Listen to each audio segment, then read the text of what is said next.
folks, Coach Angel here again with another video. This is kind of a serious subject that I'm going to go over, but I feel that it needs to be discussed, and it's not going to be a very long video. At least I'll try not to make it a long video. Don't want to waste your time. But I discussed this on a podcast a while back, so I'm going to bring it up here now on YouTube. It's very important because having gone to a lot of tournaments of late, I see something that really bothers me, and it's some coaches who frankly shouldn't be coaches and either aren't very good at their jobs or just don't care. So the subject of today's video: how to tell if your coach is a moron and if you should probably go somewhere else. So I'm going to start with this. There are a couple of personality types that you can run into with coaches, and they all will affect how you develop as an archer. And for parents, this is really important because in most cases you're spending your good hard-earned money and you want your child to learn something. If you're an adult paying a coach, you work hard for your money. You don't want the money to go out the window. And most important, if you're the student, whether you're an adult or a child, the impact a coach can have on you can make the difference between you enjoying the sport, enjoying learning,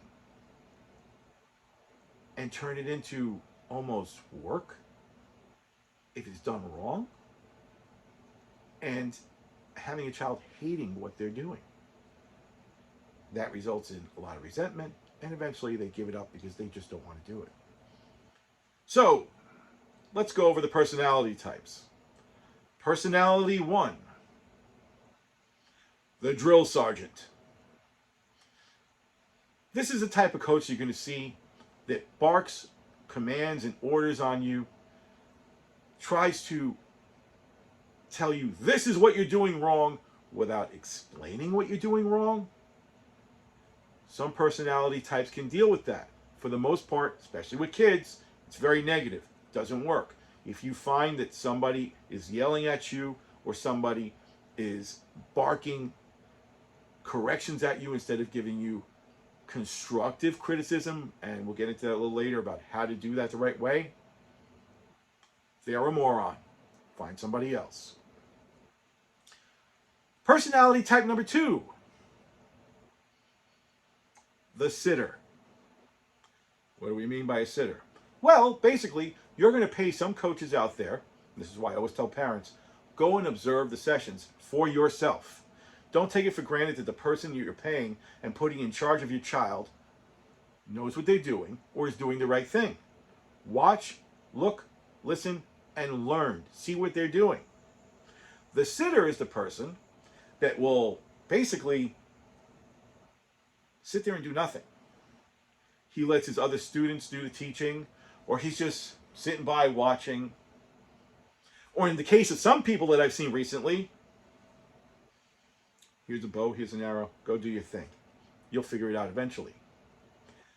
This personality type enrages me because the student learns nothing, they get aggravated, they can actually get hurt doing that, while this guy's sitting on his, excuse my French, fat ass, doing nothing and not teaching them. If you encounter this type of coach, yes, it's true, he's a moron. Find somebody else. Now, we've talked about the two types. There's the one who's very impactful, aggressive. We talked about the other one who basically does nothing.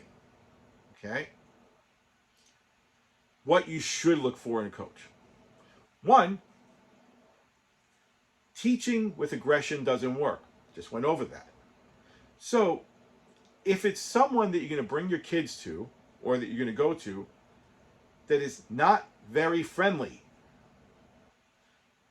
They could be an 18-time world champion. It ain't going to work.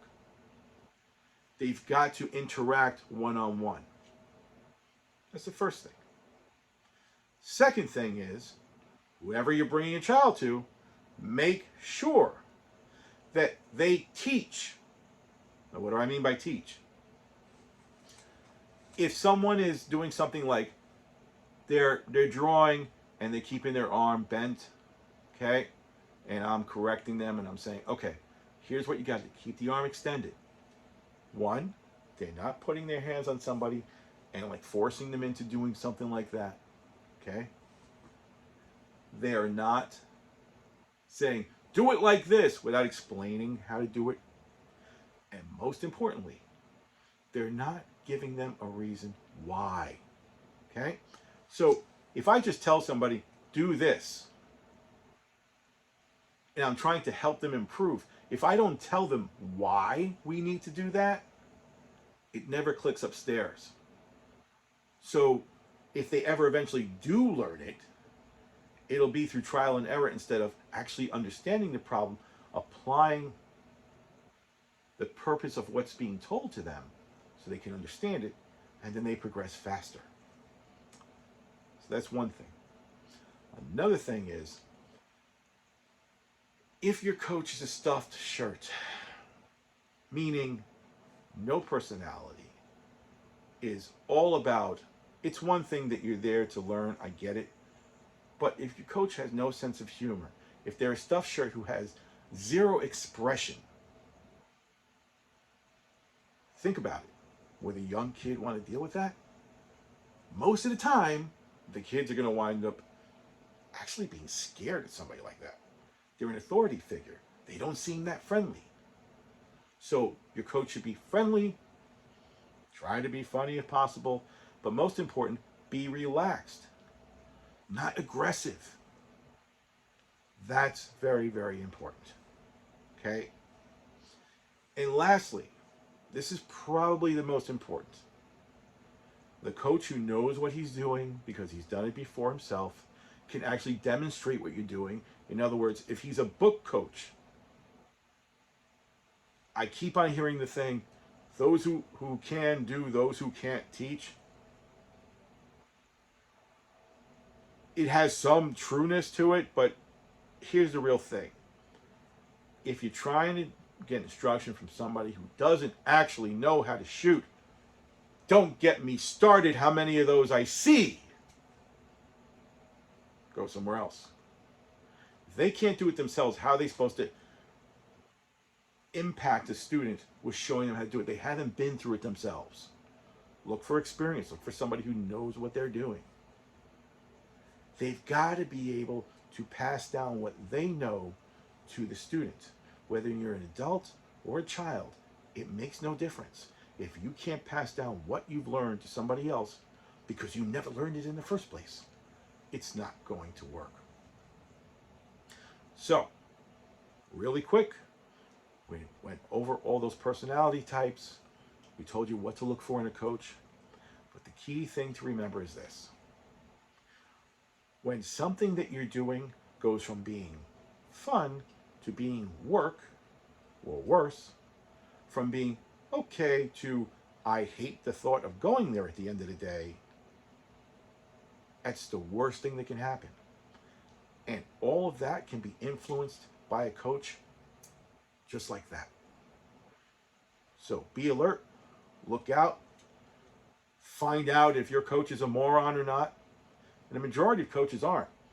But they're that select few bad apples that ruin it for everybody. You know who I'm talking about. Anyway, look out for the morons.